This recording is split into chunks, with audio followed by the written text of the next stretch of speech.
only because there are a lot of songs, let's move forward into Sycophant. We can talk about that one, musically and then lyrically. For musically, I think Tyler's probably best at answering this one. Yeah, agreed.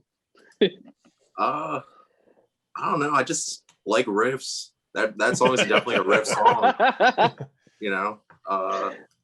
Yeah, just wanted to like go hard. The first two songs kind of had like more like chorus eccentric. I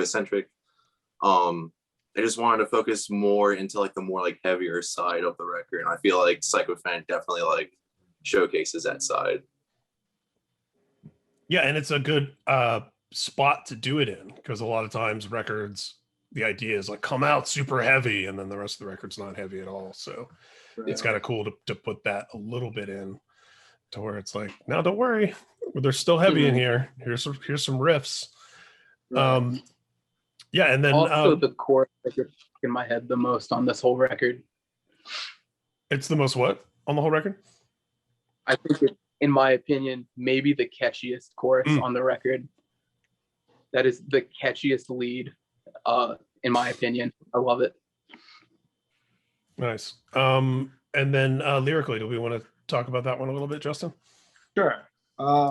So I've had a very tumultuous love-hate relationship with the music industry and people that work within the music industry and people who utilize it to take advantage of other people, as it seems that most do, that choose that line of work. And so this song is essentially about them.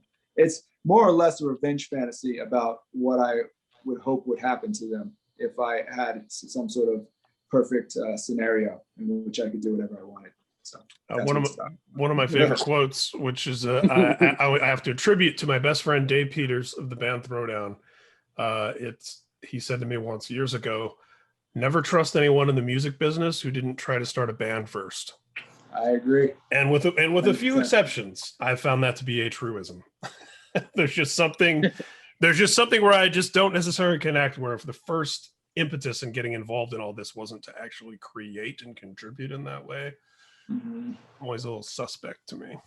I feel the same way, man. And I book shows and I do all kinds of other stuff that really just resonates on the ground floor. And so having to deal with people that are so up in the clouds that they can't even relate to you in any way, shape, or form, that don't have a problem, cutting you off and casting you out and just ruining you.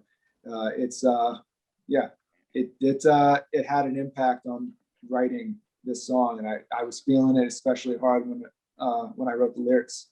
And I think it comes through. It's probably one of the angriest ones I wrote on this one. I think it's something a lot of people will be able to relate to, both in terms of the specifics of what you're addressing and overall that feeling of right and ultimately resisting being taken advantage of. Right, and ultimately it's more about that, because I would rather write something that is a little bit more relatable. So ultimately it's more like that, but the personal element of it for me is more on one side. Sick.